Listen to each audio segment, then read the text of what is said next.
Assalamualaikum warahmatullahi wabarakatuh. Salam rahayu, salam sejahtera bagi kita semua. Mugi Allah paring rahmat dan keberkahan bagi kita semua. Amin ya rabbal alamin.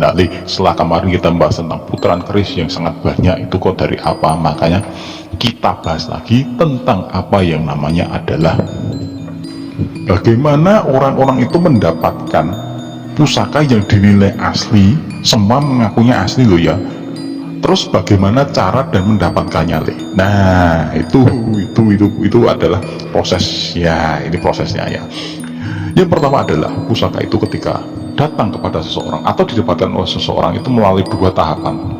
Pertama adalah waris dari leluhur turun temurun. Yang kedua adalah pemberian dari orang lain. Nah, orang lain ini bisa dalam arti ada pemberian secara gaib atau mungkin pemberian secara fisik ya, dalam arti fisik maksudnya diberikan secara orang yang masih salam satu terah. Nah, karena kecocokannya ya.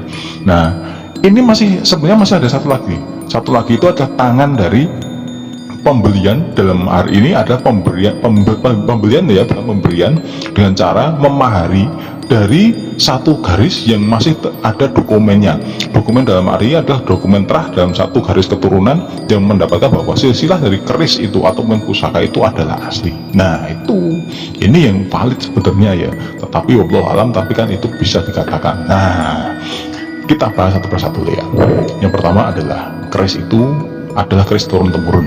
Nah, turun temurun ini adalah sama gini, keris dari Pangeran Diponegoro. Keris dari Pangeran Diponegoro ini ketika beliau mendapatkan keris itu dari satu keturunan, sama dari yang Diponegoro ke Putro, Wayah, sampai Canggah, Buyut.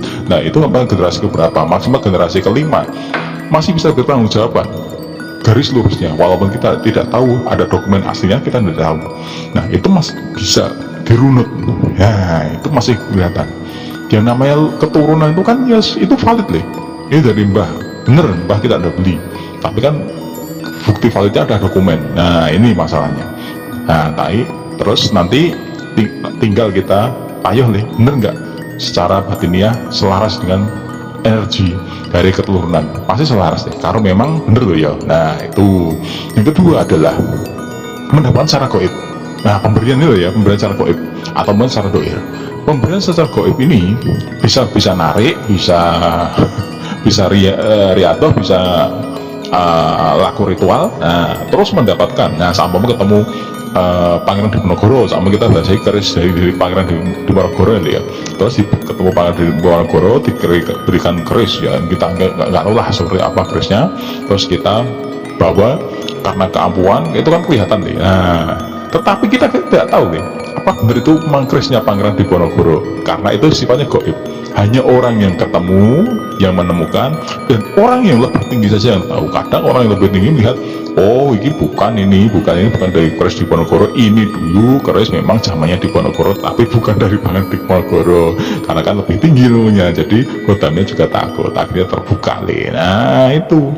Terus pemberian dari orang sama guru ya, guru yang mengaku ini keris ya Pangeran Diponegoro, tak apa kamu, dulu saya diberikan seperti ini. Nah, kita tahunya kan diberi oleh guru, ini kerisnya dari Pangeran Diponegoro, tapi kita tidak tahu nih apa benar itu keris dari Pangeran Diponegoro. Wallahu alam. Nah, ini soalnya itu dokumen.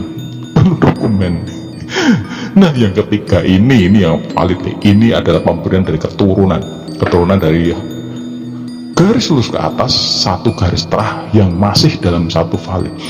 Tapi di sini kadang memang tidak ada dokumen resmi yang menyatakan bahwa benda itu asli dari peninggalan seseorang, sama dari terah Diponegoro atau terah Mataram atau terah dari siapa.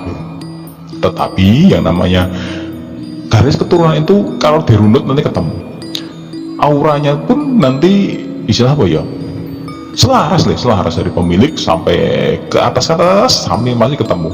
Tetapi ya kita tidak bisa mempercayai karena memang tidak ada bukti nyata bahwa berbentuk dokumen. Tetapi sekarang loh ya, sekarang itu ada pendokumenan, jadi kayak sertifikat ataupun kan istilahnya kayak identitas bahwa keris ini miliknya dari siapa. Sebenarnya keturunannya udah sampai usia tangguhnya, jenisnya apa itu ada. Nah, itu makanya itu valid banget. Dan pasti yang namanya keris yang usian seperti itu benar-benar ada nilai esoteris, nilai historis, sampai nilai yang sejarahnya luar biasa seperti itu. Nilainya juga nggak cuma ratusan ribu ataupun juta, bahkan mungkin ratusan juta atau mungkin miliar. Nah, seperti yang kayak kemarin adalah keris dari Pangeran Diponegoro yang bernama Kanjeng Kyai Nogo Seluman ya, yang itu yang dibawa sampai ke luar negeri dan akhirnya dikembalikan. Kedua pada masa agresi itu kan dibawa, semua asetnya dibawa ke luar negeri, sekarang dikembalikan. Sebenarnya masih banyak nih ya, kayak peninggalan keris dari wali itu sudah keluar negeri semua pada masa penjajahan dulu dibawa.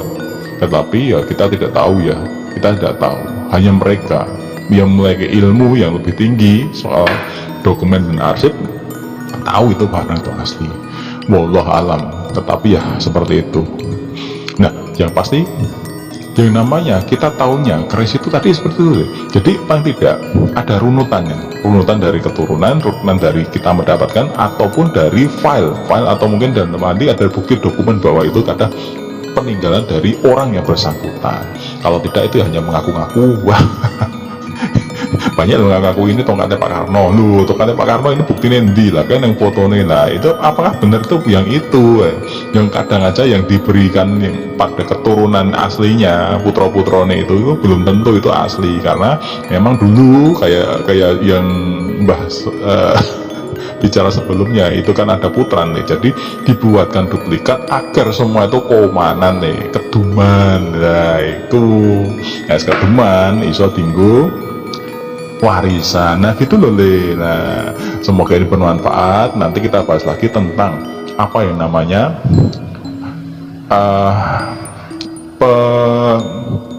pendokumenan pusaka ya. Jadi pendokumenan pusaka itu berdasarkan garis keturunannya.